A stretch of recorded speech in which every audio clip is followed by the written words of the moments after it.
Hello friends, मैं शालिनी एक बार फिर से स्वागत करती हूँ आपके अपने यूट्यूब चैनल रोजगार विद शालिनी में। जैसा कि आप सभी लोग केवीसी इंटरव्यू के लिए तैयार हो चुके हैं, तैयारी कर रहे हैं और अभी भी बहुत तैयारी करनी आपको बाकी है। तो उसमें से जो मेन तैयारी है जो मैं उसको आपको बताने जा रही हूँ, जो कि है आपका इंट्रोडक्शन।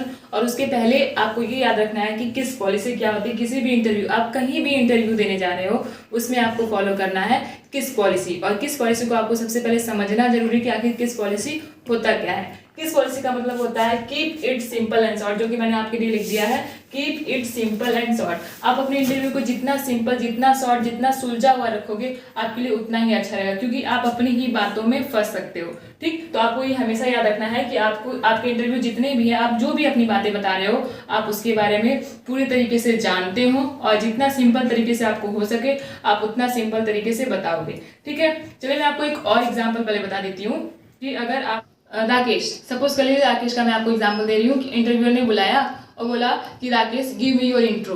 तो अब अगर राकेश ने पहले बोल दिया कि सर आई एम राकेश, तो वो राकेश वहीं पे डिस्क्वालीफाई है। क्यों ऐसा? क्योंकि इंटरव्यूअर ने आपका नाम लेके ही आपको बोला है ना कि Rakesh give me your intro, तो आप अपना नाम फिर से बताओगे तो इसका मतलब कि आप पहले से ही रट के आए हो अपने इंट्रोडक्शन को। ठीक है, तो आपको वहाँ पे बिल्कुल भी ऐसा नहीं करना। अगर इंटरव्यूअर ने आपका नेम लेके आपको बोला है तो आप अपने नेम से स्टार्ट नहीं करेंगे। और एक बात आप और याद रखेंगे कि जब भी आप अपने इंट्रोडक्शन को स्टार्ट करेंगे, मैंने अपनी पहले वाली वीडियोस में भी बताई है कि आप अपने इंट्रोडक्शन को माई सेल्फ से नहीं स्टार्ट करेंगे। ठीक, अगर माई सेल्फ से आपने किया तो वहाँ पे भी आप गलत साबित हो जाओगे। तो आपको अपना इंट्रोडक्शन जो है आई एम या फिर माई नेम इज ऐसे करके आपको स्टार्ट करना है। ठीक, तो चलिए अभी अपना स्टार्ट करते हैं। सबसे पहले अगर आपका नेम, आप अपने नेम पे फुल रिसर्च करके जाओ। सबसे पहले आपको अपना नेम ही बताना है। ठीक, अगर इंटरव्यू ने आपका नेम लेके नहीं बुलाया है तो अगर मान लीजिए कि आपका नेम जो भी है, सपोज करिए मेरा नाम शालिनी, ठीक है, तो अब जैसे मैं अपना नाम बताऊंगी शालिनी, इंटरव्यूअर मुझे वहीं रोक देगा और बोलेगा कि ठीक है आप अपने नाम के बारे में बताइए, इसकी मीनिंग क्या है, इससे आप क्या समझती हैं। तो शालिनी का मतलब होता है निर्मलता। ठीक है, जिसका हृदय निर्मल हो, कोमल हो, उसको शालिनी बोलते हैं। जो कि अट्रैक्टिव होता है, जिसके अंदर पॉजिटिव थिंकिंग होती है। ठीक है, जो क्रिएटिव होता है, उस आपका भी नाम होगा और उस नाम का भी बहुत ही अच्छा मतलब होगा, बहुत ही अच्छी मीनिंग होगी। ठीक, तो आपको अपने नेम का मतलब याद करके रख के एकदम अच्छे तरीके से उस पर जितना भी आप अपने नेम पे रिसर्च कर सकते हो, जितनी भी जानकारी आप उसके बारे में निकाल सकते हो, आप अपने नेम पे खुद रिसर्च करो और उसके बारे में जानो। ठीक है, और दूसरा आता है आपका कि आप कहाँ से बिलोंग करते हो। जब आप बोलोगे आई एम फ्रॉम, अगर मैंने बोल दिया उत्तर प्रदेश, कानपुर, कहीं से भी आप कुछ भी बोल दो अगर, तो वहां पे फिर से इंटरव्यूअर आपको स्टॉप कर सकते हैं और बोलेंगे कि आप यहाँ के बारे में कुछ बताइए। ठीक है, तो आप वहाँ की पॉपुलेशन के बारे में याद रख लो, उसका एरिया कितना है, पॉपुलेशन क्या है, वहाँ क्या क्या चीजें फेमस है, वहाँ क्या ऐसा पॉपुलर है कि लोगों को वहाँ जाना चाहिए। ये सारी चीजें इंटरव्यूअर आपसे पूछ सकते हैं। अब लास्ट में थर्ड पॉइंट आता है कि आपकी क्वालिफिकेशन क्या है। तो बहुत लोग स्टार्ट कर देते हैं कि मैंने 12th किया है, 11th किया है, बीएससी किया, ये किया, वो किया। आपको ऐसा वहाँ पे कुछ भी नहीं बोलना है। आपको सबसे पहले अपनी हाईएस्ट क्वालिफिकेशन बता देनी है। सपोज करिए कि आपने बीएड किया है तो आपको सिर्फ बता देना माई हाईएस्ट क्वालिफिकेशन इज। वहाँ पे आपको सिर्फ अपनी हाईएस्ट क्वालिफिकेशन बतानी है, क्योंकि उसके नीचे आपने 11th 12th ये सब करके गए तभी तो आपने वो अपनी क्वालिफाई की है, लास्ट वाली क्वालिफिकेशन। तो इसलिए आपको अपनी हाईएस्ट क्वालिफिकेशन ही बताना है। ये एकदम की पॉइंट है जो मैं आपको इंटरव्यू की पॉइंट बता रही हूँ। ये सारी चीजें कोई आपको इस तरीके से नहीं, आपको बोलेगा कि हाँ आपको इंटरव्यू अपना इंट्रो में नेम बताना ही होता है, लेकिन ये सारी चीजें जो फुल रिसर्च वाली बातें ये आपको करके ही जाना है। ठीक है, उसके बाद जब आप अपनी क्वालिफिकेशन को बता रहे होंगे कि मेरी हाईएस्ट क्वालिफिकेशन क्या है, तो उसी के साथ आप एक और भी चीज ऐड कर सकते हो कि आपने अलग से कुछ किया है क्या। आपने अगर कोई डिप्लोमा किया है या फिर कोई भी कोर्स आप अभी कंटिन्यूटी में हो तो आप उसको भी वहाँ पे बताएं। ये अच्छा इंप्रेशन वहाँ पे आपका क्रिएट कर सकता है। और उसी के साथ आपको ये भी बता देना कि क्योंकि आपने अपनी क्वालिफिकेशन बता दी है तो आपको ये बताना है कि आप किस सब्जेक्ट में अच्छे हैं। जो भी सब्जेक्ट आपका अच्छा है वहाँ पे बताइए कि I am quite good in biology, social, SST, किसी भी चीज में, इंग्लिश, हिंदी, व्हाटएवर, जिस चीज में भी आप अच्छे हो आप वहां पे मेंशन करिए, इम्पैक्ट अच्छा पड़ेगा।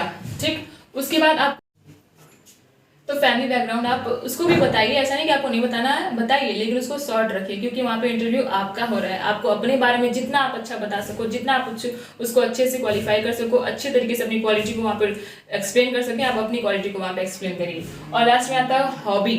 हॉबी से बहुत ज्यादा क्वेश्चन बनते हैं और ऐसे क्वेश्चन बनते हैं जिसका तो आपने सोचा भी नहीं होगा। तो आपको अपनी हॉबी को अगर वहाँ पे आप बता रहे हो, सपोज करो आपने बता रहा कुकिंग, तो आपको कुकिंग का हर एक चीज़ पता होना चाहिए कि जैसे सपोज करिए कि तड़के में, छौंक में और फ्राई में क्या अंतर होता है। सपोज करिए ये आपसे उन्होंने पूछ लिया तो आप कैसे बताओगे, या फिर किसी अलग अलग मसाले का नाम पूछ लिया, या फिर उनसे आपसे पूछ लिया कि आप कहाँ कहाँ के ये सारे मसाले कहाँ कहाँ के हैं, मसालों की रानी किसको बोलते हैं, मसालों का राजा किसको बोलते हैं। ये सारी चीज़ें आपको पता होनी चाहिए, कहाँ पे ज़्यादा मसाले होते हैं, कहाँ पे कम होते हैं, कहाँ पे कौन चीज़ ज़्यादा फेमस है। ये सब कुछ आपको, अगर आप कुकिंग बता रहे हो अपनी हॉबी में, तो आपको ये सब कुछ पता होना चाहिए। दूसरा, अगर आप बुक को बता रहे हो कि मुझे बुक पसंद है, तो आप बुक के नेम्स याद रखो, उनके राइटर्स के नेम याद रखो और उनकी भी सारी चीज़ें आपको याद होनी चाहिए। अगर आप डांसिंग बोल रहे हो तो डांसिंग में डांस के कितने टाइप होते हैं, कौन सा डांस कहाँ पे अच्छा है, कहाँ पे कौन सा फेमस है, कौन सा स्टेप कैसे, और कुछ डांसर्स के नेम। मतलब अगर आप अपनी हॉबी को बता रहे हो तो आपकी जो भी हॉबी है आप उस पर भी पूरा अच्छे तरीके से रिसर्च करके जाइए, कुछ चीज़ों को पढ़ के जाइए, ठीक। और इसके अलावा आप ये भी बता सकते हो कि मेरी हॉबी क्या है, प्लांटिंग ट्रीज, या फिर आप ये भी बोल सकते हो आई लव गार्डनिंग। ये सारी चीज़ों को आप अपने इंटरव्यू में इन्वॉल्व कर सकते हैं। ये बहुत ही अच्छा इंपैक्ट आपके इंटरव्यू में क्रिएट करेगा। और आपको जितना भी तरीका, जिस भी तरीके से आपको बताना है ये सारी चीज़ें आप उस तरीके से बताइए, लेकिन आपको ये याद रखना है कि ये पॉलिसी इस चीज़ में बहुत काम करेगी, क्योंकि आपको क्या करना है, keep it simple and short. जितना सिंपल, जितना सीधा साधा, जितना शॉर्ट तरीके से आप इसको बताओगे, आप उतना खुद को सेव करोगे, क्योंकि जैसे ही आपने एक्स्ट्रा कुछ बताया, इंटरव्यू वहीं से आपसे क्रॉस क्वेश्चनिंग स्टार्ट कर देंगे और फिर वहाँ पे आप फंस सकते हो। तो ये तो हॉबीज है। अगर आप वहाँ पे अपनी एक हॉबी बता रहे हो तो आप हॉबी बोलोगे, और अगर 2-3 बातें बता रहे हो तो हॉबीज बोलेंगे। तो जो भी आप बोलेंगे वहाँ पे आपको फुल रिसर्च करके जाना है।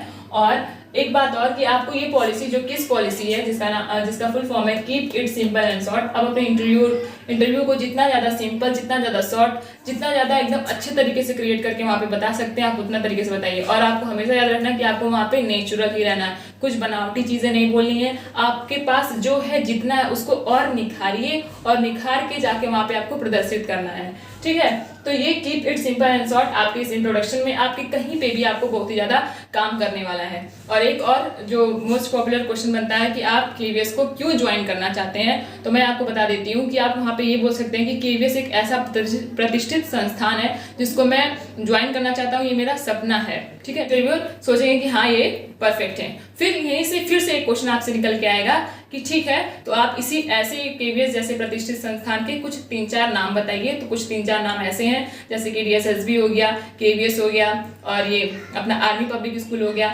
एनवीएस हो गया। ये सारे प्रतिष्ठित संस्थान हैं जो कि केवीएस जैसे ही हैं, ठीक है। तो ये सारी बातें आपको याद रखना है। और ये सारी जितनी भी चीज़ें मैंने आपको बताई है, अगर आपको इसमें से कुछ भी अच्छा लगा तो आप अपने इंट्रोडक्शन में इसको इंक्लूड जरूर करें।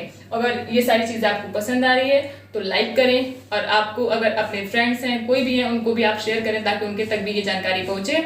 और इसी तरीके से आप मेरी वीडियोज़ में बने रहें। Thank you.